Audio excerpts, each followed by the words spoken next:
Go for the pulls and the pools.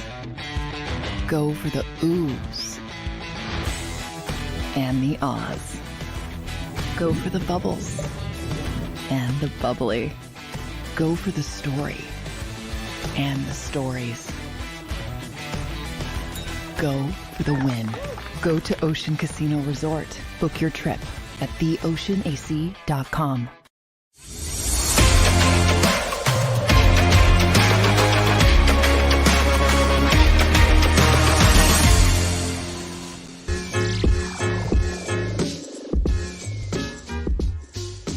What's up, everybody, and welcome in to the Philly Sports Power Hour on this Football Friday Super Wildcard Weekend. For us football fans, I know we're not as excited as we should be for the Philadelphia Eagles, but it doesn't get much better than Wildcard Weekend in the NFL. One of my favorite weekends for the NFL playoffs is Wildcard Weekend. You always come out of Wildcard Weekend with some sort of surprise, some sort of upset that happens. So I want to get into that today. We'll talk about all the matchups on Saturday, Sunday. We'll start to preview the Monday night game, Eagles-Bucks, but we'll have Monday on the Power Hour as well to do that. But I want to take a look around the NFL, talk about these other wildcard weekends, wildcard games. Also want to talk a little bit about a couple of things that were done yesterday by this Eagles team. Some comments that Jalen Hurts made, some comments that Darius Slay made, Fletcher Cox. We'll take a look around the NFL and the coaching carousel that's going on. Looks like one of the openings has been filled. We'll talk about that. Take a look at this injury report.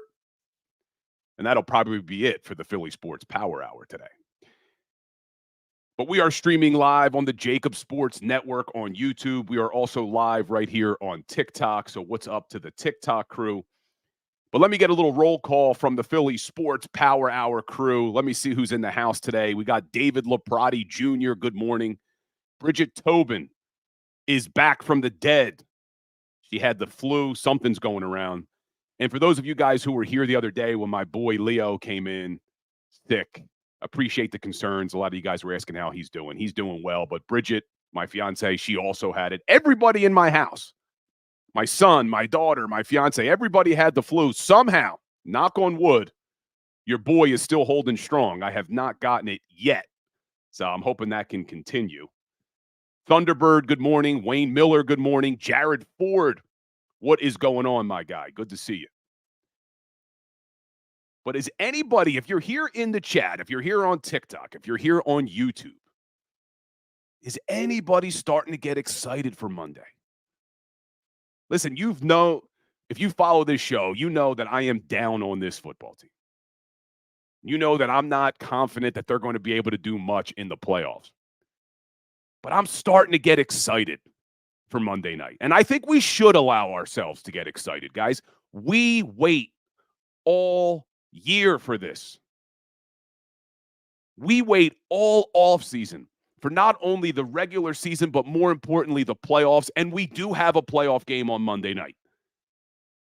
I don't have any crazy hope that this team is going to make a Super Bowl run, but let's try to enjoy a playoff game, especially against a bad Bucs team. And we'll get into the matchups, but I think this Eagles team can win that game. Spoiler, they can win that game. And we'll continue to break that down today. We'll also talk about it on Monday because we'll be here for the Philly Sports Power Hour on Monday. We'll get into all the matchups.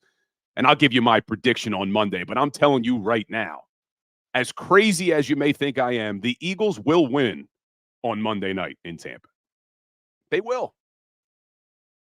I'd almost guarantee a victory. That's how confident I am that they're going to beat this Bucs team. I just don't think the Bucs are a very good football team. Not that the Eagles have played well over the last few weeks, but I think they win that game. I see more people checking in. Shelton Smith on Twitter, good morning. Jimmy Wen, Adam Exploits, Wine Niners Wine, my man. And Wine Niners Wine, I apologize. I saw you asking yesterday how my boy Leo was doing when we were on with Farzetta. He's doing well. I appreciate the concern. Flexen and Steppen, good to see you. Chwiz, good to see you. Mike Fittery, James Jones, the whole crew in the house. And I see on TikTok, Allie checking in saying, do you think this defense will be able to stop anything? Because I'm not sure anymore about anything. Well, we're going to do our Eagles-Bucks preview and matchups, but I will say this since you asked the question. I just posted a video on TikTok and Instagram and right here on YouTube on my channels saying the one thing this Eagles defense needs to do is make the Bucks one-dimensional. They need to be able to stop the run again. And this Eagles defense, even though they struggled in other areas the first 9 games of the season, the one thing they could do well was stop the run, and they did it really well. Number 1 in the NFL through the first 9 games. And you go back to that Week 3 game against the Bucks, they held them to 41 yards rushing. And this Bucks team stinks at running the football. They are the worst ranked rushing offense in the entire NFL. So if this Eagles team wants to win on Monday night, that, for me, is the first thing they need to do. Get back to stopping the run, make this Bucks team one-dimensional, force them into third and long situations. And we'll continue to break down all the other matchups because, yeah, they have a pretty good wide receiver crew in future Hall of Famer Mike Evans, and Chris Godwin's pretty damn good too. So we'll talk about it, guys. But let's jump in because it's Football Friday. We got some really good games this weekend, so I want to talk about all those matchups. But before we do, let's take a look at some things that happened with this Eagles team yesterday. At Jalen Hurts' press conference. Now, I don't know if we're looking too deep into this or not. I did a video about this, again, TikTok, Instagram, last night. But Jalen Hurts was asked a question at his press conference about the Seattle game and about how A.J. Brown revealed that it was Jalen and A.J. that changed the play at the end of the game that resulted in the interception. And Jalen Hurts had a really interesting response. Jalen Hurts' response was, there's a lot you guys don't know. In fact, you don't know what you don't know. And that left me scratching my head because I'm thinking to myself, okay, this is either just another one of Jalen Hurts' sayings. You know how much he loves to talk with sayings and things. But to start the answer to that question, there's a lot you guys don't know. And trust me, guys, I don't want to be one of these media personalities that blows everything out of proportion. And that's not what I'm trying to do here. But when you have an Eagles team who over the last few weeks, there appears to be cracks in the foundation of this culture. There appears to be issues in that locker room. You had leaks coming from the locker room to Derek Gunn right here on the JAKIB Sports postgame show. You had Jalen Hurts at his press conference a few weeks ago say the team needs to be more committed. He then tried to backpedal on that. You then had A.J. Brown refusing to talk to the media. You had Hassan Reddick say some things last week that left you scratching your head. And now Jalen Hurts says there's a lot of things you guys don't know. I'm not sure what he means, but I'm praying and hoping that this locker room is not as fractured as it could be. Like I said, we could be blowing this out of proportion. We could be looking too deep into it. But something doesn't seem right. Something seems off, and it's not only the play on the field. It just seems like it's been such a strange season. And we've talked about before on this show at length, is Nick Sirianni's job safe? Would Jeffrey Lurie consider making a move from a guy who's gotten your team to the playoffs in his first 3 seasons as the Eagles head coach? The first coach in franchise history to ever do that in his first 3 years. But if this locker room does in fact have issues, if Jalen Hurts did mean something when he said, there's a lot you guys don't know, if this Eagles team comes out on Monday night and doesn't look like a good team, I think Jeffrey Lurie has to consider moving on from Nick Sirianni. And what I think would happen, and I would be shocked if Jeffrey Lurie doesn't do this, is when this season ends, whether it's on Monday night, whether it's next week in the divisional round, if I'm Jeffrey Lurie, when the season ends, I'm having a meeting with Jason Kelce, Brandon Graham, and Fletcher Cox. 3 guys who have been here a really long time. 3 guys who have lived through a few different head coaches. And I'm asking them, what the hell is going on? And if those 3 guys, those 3 veteran leaders, if they say to me, as Jeffrey Lurie, everything's fine, it was just a crazy year. Nick Sirianni's a great coach. Nothing's wrong with this locker room. We all still believe in Nick. I'm trusting that veteran leadership group. But if those guys who have been in this league a really long time, who have been on this Eagles team a really long time, if they tell me as Jeffrey Lurie that there's a problem with this locker room, that this team has lost faith in Nick Sirianni, that they don't trust in Nick Sirianni's game planning and play calling and play designs on offense, then I think you have to make a move. You have to. But I just pray and hope that Jalen Hurts is just talking in sayings again and didn't really mean anything by, there's a lot you guys don't know. Now, the second part of that quote, in fact, you don't know what you don't know, is actually a quote I love.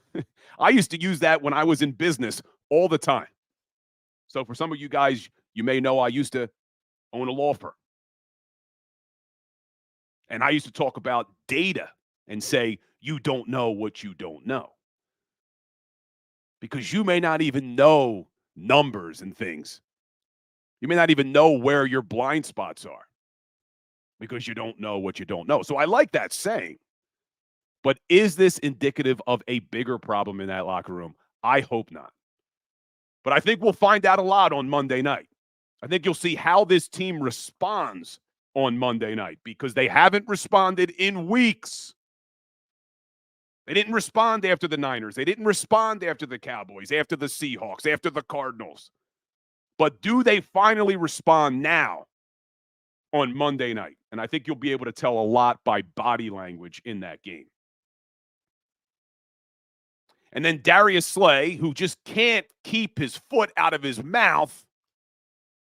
Although I agree with what he said, you just don't say it like this. Darius Slay yesterday says it might be a good thing to go on the road. They get booing fast in Philly, don't need the boos. Now, I agree with Darius Slay. I do think, and I said it before on this show, I do think that it's nice that this team is starting on the road. I think it is a good thing that they are getting that dog mentality, that underdog mentality. They're on the road. They don't have to worry about the home crowd getting on them if they come out with a 3-and-out or they come out and let the Bucs score a touchdown. But Darius Slay can't help himself. You don't say that. You don't take a shot at the fans talking about, oh, they get booing fast. Come on, Slay.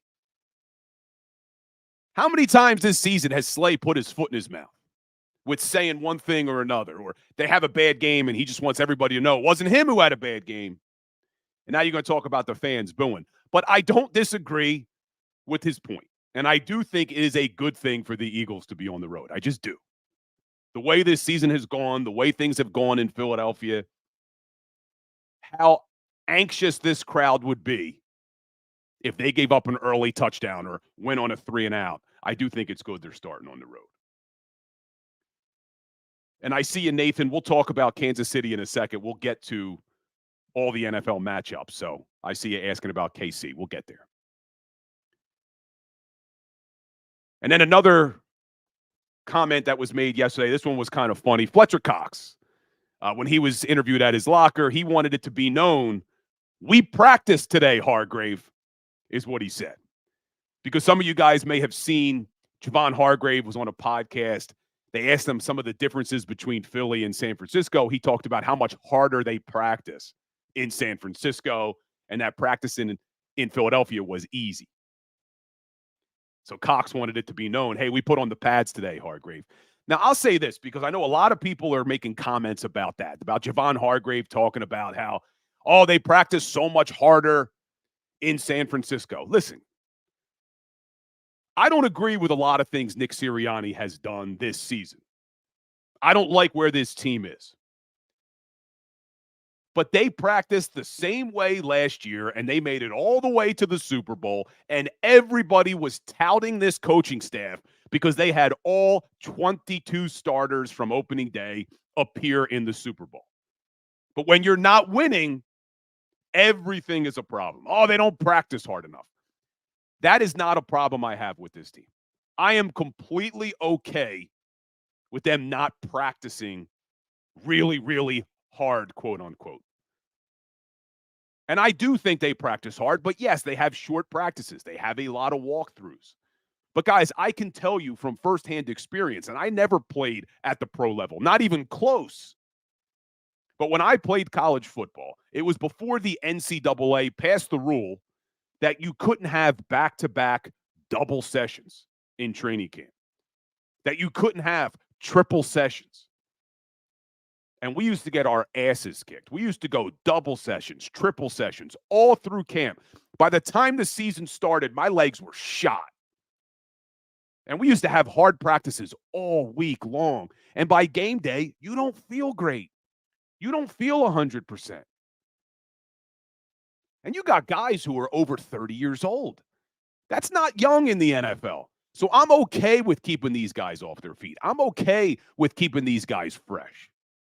And no one complained last year when they made the Super Bowl. So I don't see that as being a problem. And I see people on TikTok asking where I went to college. I was too short to play D1, man. I played Division III at Gettysburg College. So my junior year, I had a recruiting trip at Syracuse. And then everybody realized I wasn't good enough to play Division I football. I wasn't big enough. So I went Division III, played Gettysburg College, the Bullets, had a great 4 years there. So that was good. And then I see Wine Wine talking about Temple. That's where I went to law school. I went to law school at Temple. Temple strong, Temple tough. A dub, they're the Bullets, asking what the mascot is. It's the Gettysburg Bullets. So great school, a lot of fun. Coach Barry Streeter was a coach here for a really long time. His son actually went on to play at Syracuse, became the offensive coordinator at Syracuse, I believe, at one point. But long time ago, guys, long time ago. Played ice hockey there as well at Gettysburg. But let's jump around because we have some news coming out of New England with this coaching carousel. There were 8 vacancies. Looks like there is only 7 now. You have the New England Patriots, Los Angeles Chargers, Washington Commanders, Atlanta Falcons, Seattle Seahawks, Carolina Panthers, Las Vegas Raiders, and Tennessee Titans all looking for a coach. But it looks like the New England Patriots got their guy. And they've known all along who their guy was going to be. Gerard Mayo. It was built into his contract last season that he would be the next head coach if Belichick was no longer the head coach. So they don't even have to go through the league rules with regard to interviews. They can just name Gerard Mayo because it was in his contract. So you guys remember Gerard Mayo. He was a linebacker in New England from 08 to 15. He was a first-round draft pick, became their linebacker coach in 2019, has been with them ever since. He becomes the youngest coach in the NFL right now at 37 years old. And he's the first black coach in New England Patriots history. So rooting for Gerard Mayo. He's got big shoes to fill, obviously, with Belichick. But now the question is asked, where does Bill Belichick go? And we talked about it yesterday on the show. I think it's the Los Angeles Chargers. I think the Chargers make a lot of sense for Billy. They got a young franchise quarterback in Justin Herbert. I can't imagine Belichick wanting to go with a team that has an unknown at the quarterback position. Even if they have a high draft pick. because you don't know. Even the number one pick in the draft, you don't know how they're going to pan out. So I don't see him going to Atlanta because I don't believe in Desmond Ridder. And I thought maybe Washington would be an option if he believed in Sam Howell, but there's reports now that they're not interested in Belichick. So I'm telling you, look out for the Los Angeles Chargers. And I know a lot of people are hoping he comes to Philadelphia. Not going to happen. Not going to happen. So I see the Chargers as a landing spot. It's interesting because the Titans moved on from Mike Vrabel. A lot of people were putting the 2 and 2 together saying, okay, Vrabel's going to go to New England. Doesn't look like they were ever interested. They had their eyes set on Gerard Mayo. So now where does Vrabel land?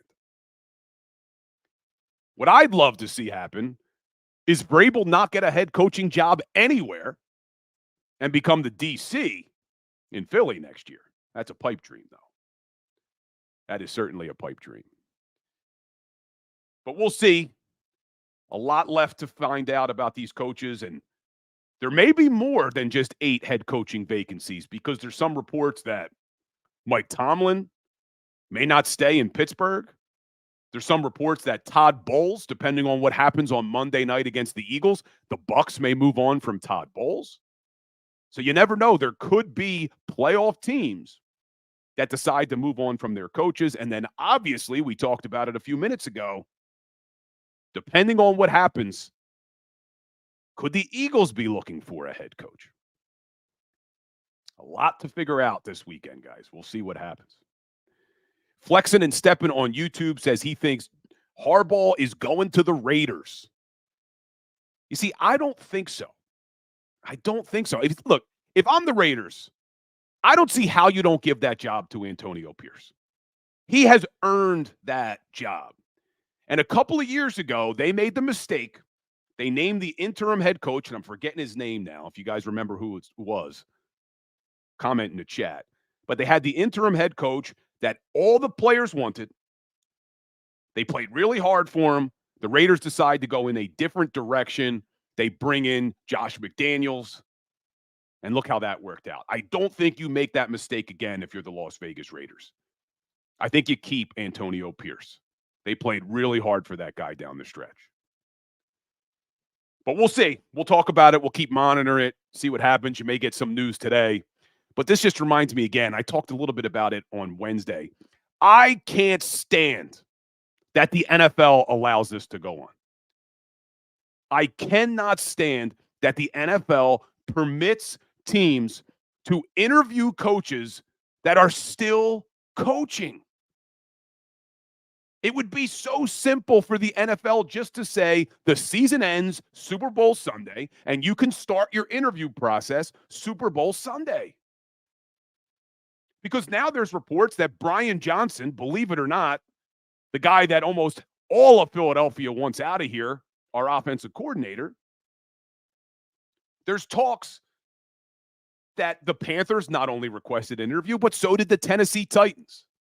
So this guy is supposed to be getting ready for a wild card game on Monday night. And you can't help but be distracted if you're interviewing for a head coaching job. I don't care who you are. There are only 32 NFL head coaching jobs in the world. And if you're a coach, obviously, that would be the pinnacle of your career. I can't stand that the NFL does this. And not only talking about the distraction that it causes. Well, look at the teams who are in the playoffs who may actually move on from their coaches. So let's say in 2 weeks, the Eagles do decide to move on from Nick Sirianni. Well, now they just missed out on potentially all of these coaches who could already get jobs with these other 7 or 8 teams that have vacancies. Just doesn't make sense. You can't pick up players. You know, look, if a player on a team who didn't make the playoffs is a free agent, you got to wait until the new league year starts before you could pick that player up, before you can sign that player. You know, you're not making trades now. So why do we do that with coaches? Why do we allow these coaches to interview Doesn't make sense to me at all. And I think it'd be very easy for the NFL to just say, look, Super Bowl Sunday. That's it. Let me know if you agree with me in the chat on that, because that's something that's bothered me for a long time. And I appreciate you, Chuck Hutton, in the chat, reminding me of who the Las Vegas Raiders interim coach was that year. It was Rich Bisaccia. Good pull, Chuck. Rick Bisaccia did a great job with that team. All the players wanted him, and they turned to Josh McDaniels, and it didn't work out. So I hope that they would do it again. And I see people in the chat, Marcus Craig, Mike Fittery, agreeing that they should wait until the season's over. But what do you guys think about Brian Johnson now getting 2 head coaching interviews? It's just, you look at Jonathan Gannon last year. A lot of people in this city couldn't stand Jonathan Gannon. He was a hot commodity, obviously gets hired by the Cardinals. And now we hate Brian Johnson. 2 interviews it looks like he's getting. Be careful what you wish for. I'd have no problem with Brian Johnson getting out of here. I don't like the way this offense looks. And we've talked about it before, and I'll remind you guys. Let's take a look at, you look at the final numbers of this offense, and they don't look much different. So let's take a look. And now that we're talking about Brian Johnson, to get my notes out here. Got tons of notes, man. I love my notes. Tons of research. Doing a lot of work for you guys. Hope you appreciate it. But you look at this offense, and you look at last year's offense, the numbers didn't drop off that considerably. Last year, 389 yards per game. This year, 354. Went from top 3 to top 8. Not a horrible drop-off. 28 points a game last year, which was number 3. 25 points a game this year. 241 passing last year. 225 this year. 148 rushing last year. 129 this year. Pretty much top 10 in every category last year, outside of passing, where they were 16th, pretty much top 10 in every category this year. Actually got better on third down this year. Top 3. Last year, they were top 4. They were a top 3 red zone offense last year. This year, number 9. The major difference, though, was turnovers. Last year, only 19 turnovers, which was top 5 in the league. This year, 28, which is 23rd in the league. But you look at the 2 offenses, and yeah, there's been a drop-off, no doubt, but not as significant as I think a lot of people would have expected when you watch these games, because even though the numbers may be similar, it doesn't pass the eye test. It just doesn't. Looks like there's a lack of rhythm. Look like there's a lack of creativity. They can't pick up the damn blitz, even though you know Wink Martindale's going to blitz the hell out of you. So you may see other teams looking at these stats and say, oh, okay, Brian Johnson, offensive coordinator on a top 10 offense. Take him. I'd have no problem with Brian Johnson moving on. And congratulations to him if he gets a head coaching job. He's worked hard. He deserves it. But I wouldn't have a problem finding a new OC next year. But, guys, we will be right back. This is the Philly Sports Power Hour. We're going to take a quick break. And when we come back, let's take a look around Super Wildcard Weekend. We got 5 games before the Eagles. 2 on Saturday, 3 on Sunday. One of the best weekends of the year if you're a football fan. So I want to take a look at all these games. We'll also talk a little bit about this injury report for the Eagles and the Bucs. Some interesting developments there. Hit that like button, hit that share button. We will be right back. Go to get your game on. Go for the beers. Go for the cheers. Go for the hit and the hits. Go for the stakes and the stakes. Go to get your parlay on. Go to get your party on. Go for the scene. Go for the screens. Go for the gallery. Go for the win. Go to Ocean. Visit theoceanac.com to plan your visit. At Pond Lehocky, we've recovered billions of dollars for our clients, and we're confident we can do the same for you. With over 250 years of combined courtroom experience, we've helped over 100,000 injured clients obtain some of the largest settlements in Pennsylvania. One conversation is all it takes to help you and your family get back on track. If you've been injured in an accident, give Pond Lehocky a call. They're carving them up and good play calling along the way. First and goal at the 6.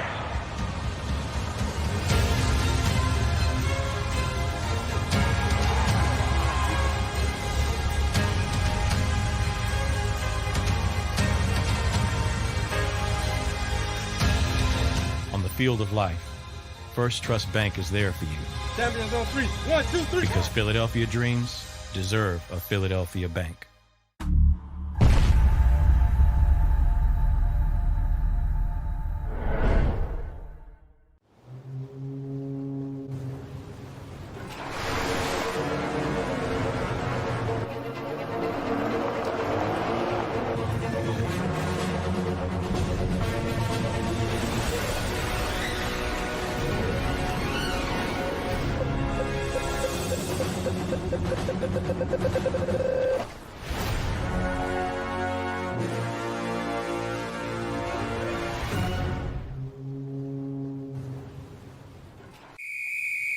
Underdog Fantasy has a way for you to play alongside your favorite football team all season long with their fantasy pick'em game.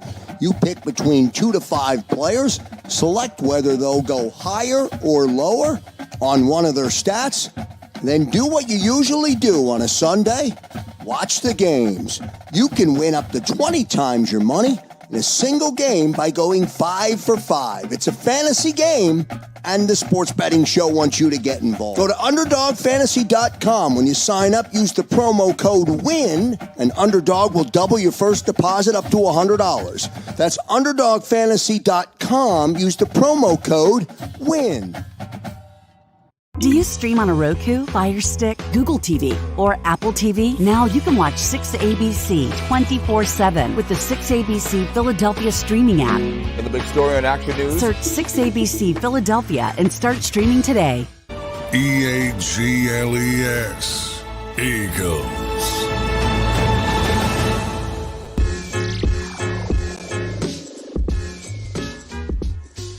What's up, everybody, and welcome back into the Philly Sports Power Hour with your boy, Bill Colarulo. It's good to see my Power Hour crew on this Football Friday as we get ready for Super Wildcard Weekend, one of my favorite weekends of the year. And at first, I was mad that the Eagles were playing on Monday night. But then I said, you know what? At least we can enjoy the weekend. Because what if the Eagles would have been the first game on Saturday and they lost? Would have ruined the whole Super Wild Card Weekend for me. So at least now we can sit down and we can enjoy 5 games before we have to worry about the Eagles and the Bucs on Monday night. And it's also good because we get a power hour on a game day. We don't get that often. If they play on Saturday or Sunday, we're not doing the power hour on the weekend. So now on Monday, I get to come back to you right here on a game day to prepare us for that game, Eagles-Bucs. So all good. All good. And we're going to get into all those games. But before we do, let's just take a look at the injury report that was released yesterday. Some big news here for both teams. Let's start with the Tampa Bay Bucs. No Baker Mayfield.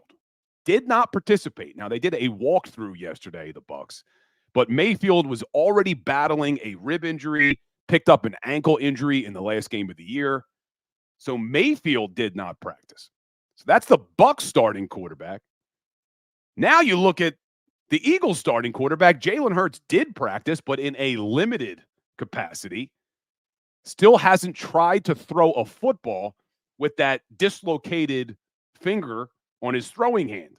And then admitted yesterday it was probably not a good idea he went back in the Giants game and tried to throw. So we will see what the hell happens with these quarterbacks. I expect both of them to play. But how effective will they be? And I did a tweet yesterday. Make sure you're following me on Twitter at Bill Colarulo. But I did a tweet yesterday that said, hey, maybe looking at the silver lining here, maybe the injury to Jalen Hurts' throwing finger is a good thing. Maybe it will force this Eagles team to commit to the run on Monday night like they did in week 3, where they ran it 40 times for over 200 yards. We've been demanding for them to run the football for weeks and weeks and weeks. Maybe it's going to take a dislocated finger on Jalen Hurts' throwing hand for them to finally realize, hey, we should run the ball. And I had some people comment on Twitter and Instagram saying, you'll see them throw the ball 60 times now. You may be right, guys. It seems like Sirianni and Brian Johnson always do the opposite of what we think they should. And I see some people in the chat. Stephen Thomas, I appreciate that. I really do, for the kind words about the show. Thank you. I have a lot of fun talking to you guys for an hour. And then other injuries on the injury report. Reed Blankenship did not participate. A.J. Brown did not participate. And obviously, Sidney Brown with the torn ACL, he is out for the year. But does A.J. Brown play in this game? It seems that he's trending that way, but did not practice. Good news, full participants. Darius Slay, Devontae Smith, and DeAndre Swift. Big additions. And whether you like Darius Slay or not, he's certainly an upgrade at the D-back position from what they've been rolling out there the last few weeks. But if I'm the Eagles, I'm starting Darius Slay at one corner and Kelee Ringo at the other. I don't care about how much you're paying James Bradbury. Kelee Ringo is outplaying James Bradbury. So I'm limiting Bradbury's reps. Maybe I'm working him in a little bit in the slot. But I'm going Slay and Ringo as my starting corners on Monday night. Curious what your guys' thoughts are if you're here in the chat. And we'll keep talking about that, especially on Monday as we break down these matchups. But let's take a look around the NFL.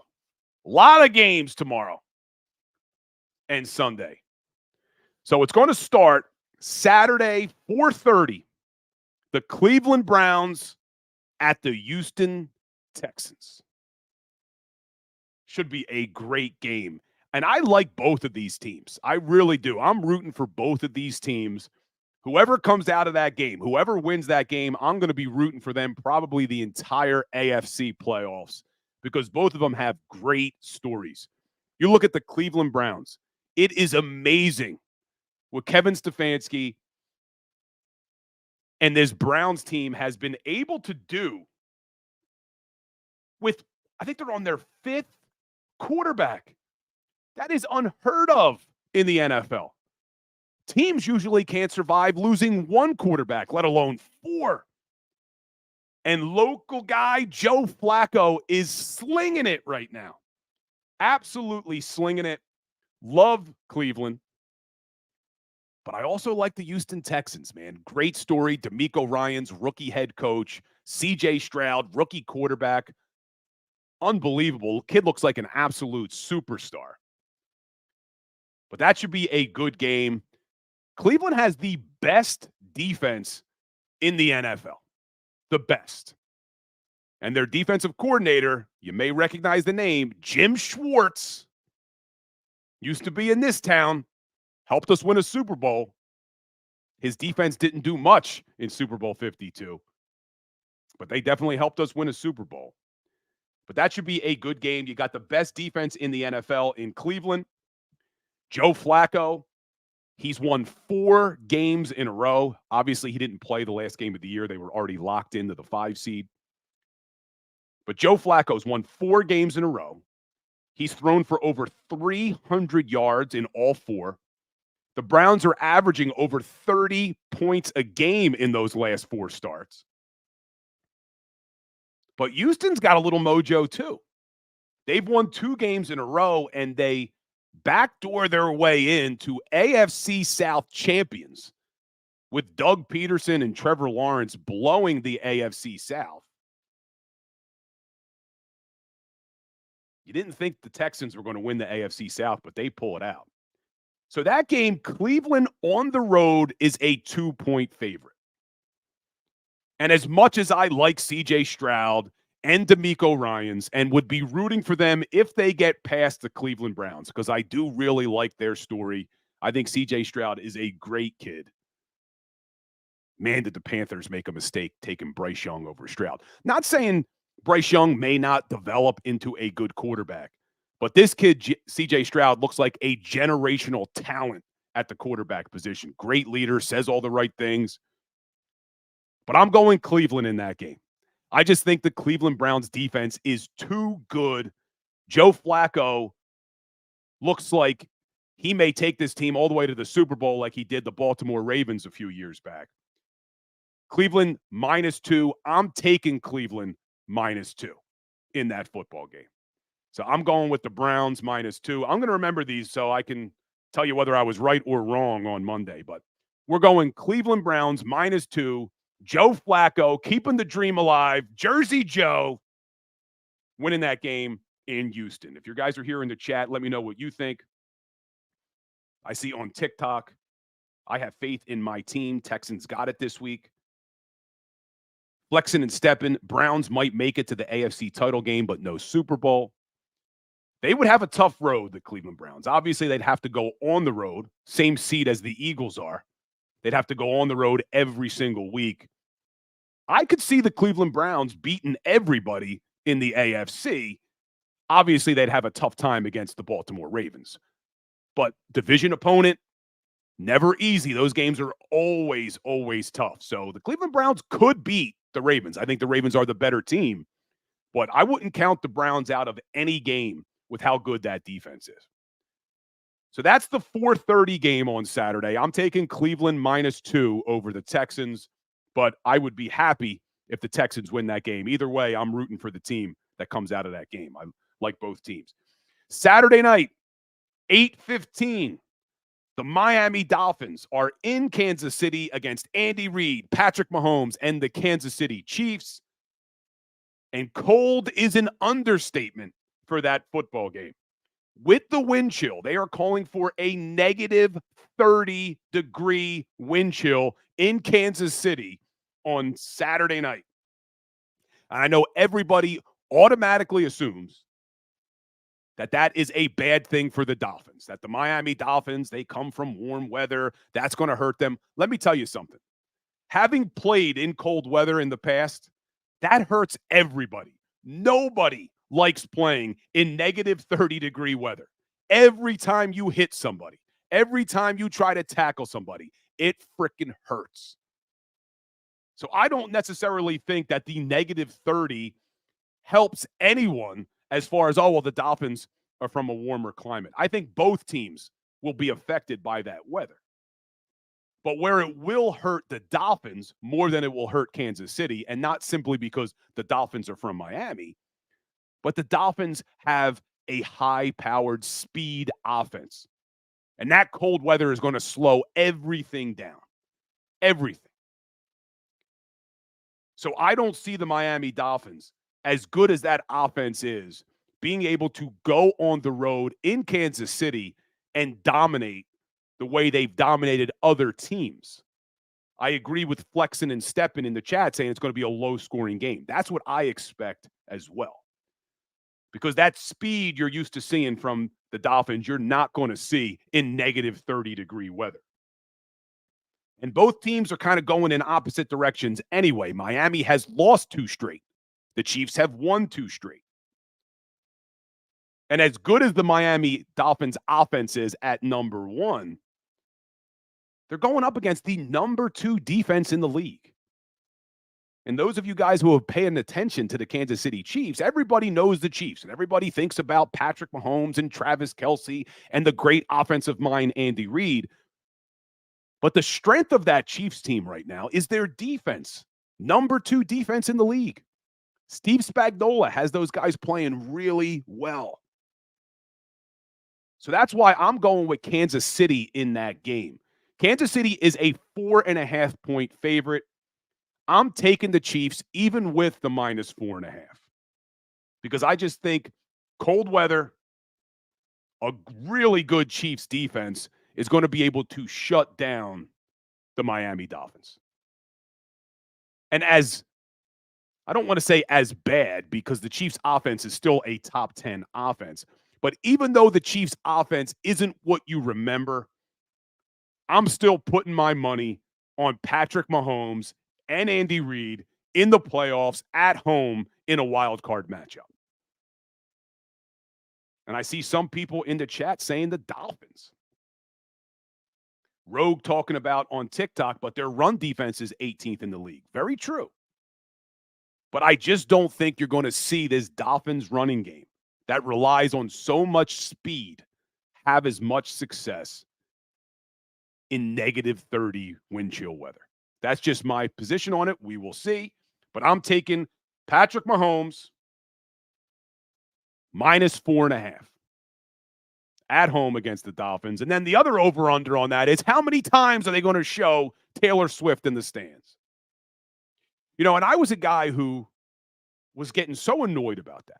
I used to get so annoyed about it. But I'm going to tell you this, and this is the one thing that is a positive. I got a 9-year-old daughter. My 9-year-old daughter loves Taylor Swift, loves her. So when they show Taylor Swift in the crowd, she'll get all excited. So maybe it is a good thing. And maybe it allows me to watch sports without my kids nagging me to change the channel. So that's the one positive I got on Taylor Swift. So those are the Saturday games, both pretty good games in my opinion. And then we'll go to Sunday. 3 games on Sunday. The 1 o'clock matchup, Mike Tomlin and the Pittsburgh Steelers going up against the Buffalo Bills. And I'm not sure there is a hotter team in the NFL right now than the Buffalo Bills. They've won 5 games in a row. They've won 6 out of their last 7. And the crazy thing is, the only loss the Bills have in the last 7 was the overtime loss to the Philadelphia Eagles, which feels like an eternity ago. Doesn't even feel like the same Eagles team since that Buffalo Bills game, because that's when everything fell apart after that Bills game for the Philadelphia Eagles. But they've won 6 of their last 7, 5 in a row. Steelers are also a little bit hot. They've won 3 in a row. But I just don't think the Pittsburgh Steelers are that good of a football team. Really like Mike Tomlin. Think they're a well-coached team. But I think when you look up and down those rosters, the Pittsburgh Steelers are not as good as the Buffalo Bills. That game is in Buffalo. Pittsburgh's only putting up, they're 28th in the league in points per game. Buffalo Bills are 6th. I just don't think that the Pittsburgh offense is going to be able to keep up with the Buffalo Bills offense. But here's the way that game can swing. The only shot the Steelers have of beating the Buffalo Bills will be with turnovers. You look at this Steelers team, they are number 3 in the NFL with a plus 11 turnover differential. And if you guys follow the NFL, Josh Allen, as good as he is a turnover machine. Currently has 22 turnovers this season. So the only shot the Steelers have is if they can win the turnover battle and force Josh Allen to turn that football over, which is possible. But even with that all being said, I think the Buffalo Bills win this game. But they're a 9.5-point favorite. So if I'm a betting man, I'm taking the Steelers and the 9.5. I think Mike Tomlin and the Steelers will keep this game close. I think eventually they lose this game. But I do think they keep it close. I'm going Steelers plus 9.5 in that matchup. Then at 4:30, big game for Eagles fans so that we have somebody to root against. The Green Bay Packers are in Dallas. And as much as I hate the Cowboys, just as much as all of you hate the Cowboys, Cowboys are unstoppable at home right now. Unstoppable. 8-0 in Dallas this season. Their offense is putting up historic numbers at AT&T Stadium in Texas. So Green Bay's playing well, certainly. Won 3 in a row. Jordan Love's playing the best football of his career.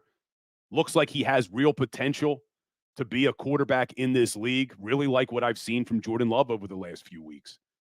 I just don't think they're going to be able to keep up with the Dallas Cowboys offense. Dallas is number 1 in the NFL, averaging 30 points a game, and it's been even better at home in Dallas. And I know everybody still expects for Dak Prescott and the Dallas Cowboys to fall apart. Usually doesn't happen in the wild card round.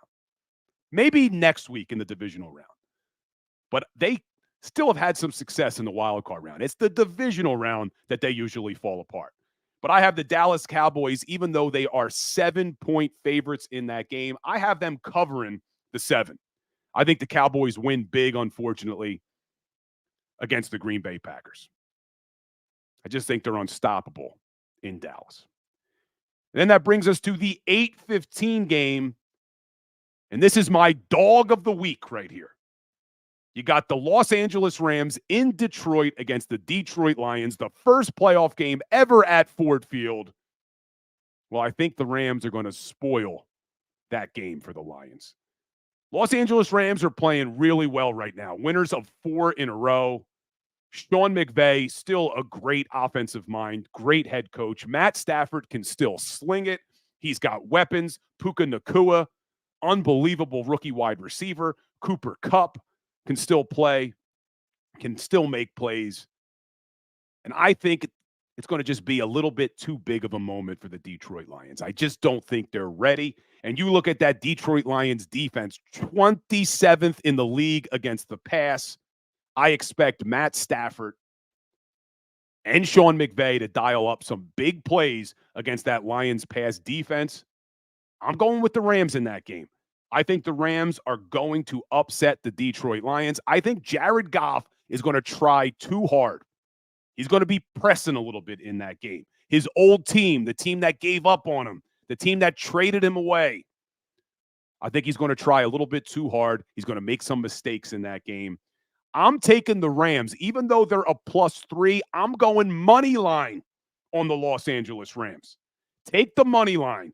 The Rams win that game outright. That is my dog of the week. And here's what happens after that.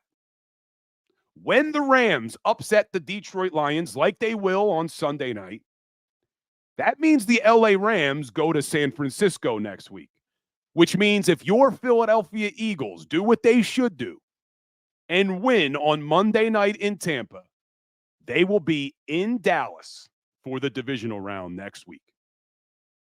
And man, I hope they don't get embarrassed in the playoffs by the Dallas Cowboys. But that's the way I have it setting up. I think the Final Four in the NFC will be Rams at San Francisco, Eagles at Cowboys. And we'll break down the Eagles and the Bucks on Monday because we have a game day Philly Sports Power Hour, which is great. And I told you guys before, I'm going Eagles. I'm going Eagles on Monday night, but we'll talk about it at length on Monday, break it all down, look at the matchups, want to look at what both teams are kind of doing over the last 6 games. But one crazy stat, and I posted this, if you guys follow me on Instagram or Twitter or TikTok, is I wanted to take a look at the Philadelphia Eagles point differential and compare that over all of the Super Bowl teams. Point differential, because the Philadelphia Eagles finished this season with only a +5 point differential. That is the worst of any of the NFC playoff participants. So I wanted to take a look. Well, point differential to me usually indicates good football teams. Your really good football teams usually have a really high point differential. Your bad football teams usually are in the negative or close to it. So I wanted to take a look, and for some reason, some people didn't know what points differential was, but if you guys do, ignore the next second. But point differential is how many points have you scored this season minus how many points have you given up this season. And that's how you get your point differential. Philadelphia Eagles finish as a +5 this season. And I looked at the last 10 years of Super Bowl participants. The average points differential of the last 20 Super Bowl representatives was a +142. Eagles were a +5 this year. You look at 2022, when they made the Super Bowl, they were a +133. 2017, when they won the Super Bowl, a +162. And you look at the last 20 Super Bowl participants, an average of 142. You'd have to go all the way back to 2011 when the New York Giants beat the New England Patriots for a lower point differential to make it to a Super Bowl. The Giants actually won it, and they did it as a -6. Outside of that, you look at the last 12 years, there hasn't been a team to even make a Super Bowl with less than a +54 differential. So if the Eagles somehow went on a Super Bowl run, their point differential of +5 would be the lowest in 12 years. Pretty wild. But we'll keep breaking down that matchup on Monday. And guys, stay tuned. Next up is Sports Take with Rob Ellis. And your boy, Bill Colarulo, is going to be filling in for the first hour for Tone to Shields. So if you want some more of me, stay tuned for Sports Take with Rob Ellis. We're going to be joined at 11:30 by Glenn Mack now. Do some Eagles talk, get into the Cutter Gauthier trade for the Philadelphia Flyers as well. But like we end every Philly Sports Power Hour with a little Today in Sports History, let's take a look. We're going to go back to January 12th. 1946. The Cleveland Rams, that's right, Cleveland Rams were the NFL champs that year. Well, their owner, Daniel Reeves, announced on January 12th, 1946, that he was going to be moving the team to Los Angeles. And the reason he was moving the team to Los Angeles is he didn't want to compete with the incoming AAFC team, the Cleveland Browns. So it was today, January 12th, 1946, that the Cleveland Rams picked up and moved to Los Angeles because there was a new kid in town, the Cleveland Browns. Now, obviously, that Cleveland Browns team ended up becoming the Baltimore Ravens, and the Cleveland Browns team you have now is a new organization. A lot of moving parts. But that's our Today in Philly Sports History. Guys, hit that like button for me. Hit that share button. Make sure you're following me on Instagram at Legal Hands to the Face, on TikTok, on Twitter, on YouTube, on Facebook. Follow me everywhere. We're posting daily content every single day about our Philadelphia Eagles. So hit me up on there. Everybody have a great weekend. Enjoy Super Wildcard Weekend. I'll be back here Monday to break it all down, Eagles and Bucks. But until then, guys, as always, go Birds. Go for the poles and the pools. Go for the oohs and the ahs. Go for the bubbles and the bubbly. Go for the story and the stories. Go for the win. Go to Ocean Casino Resort. Book your trip at theoceanac.com.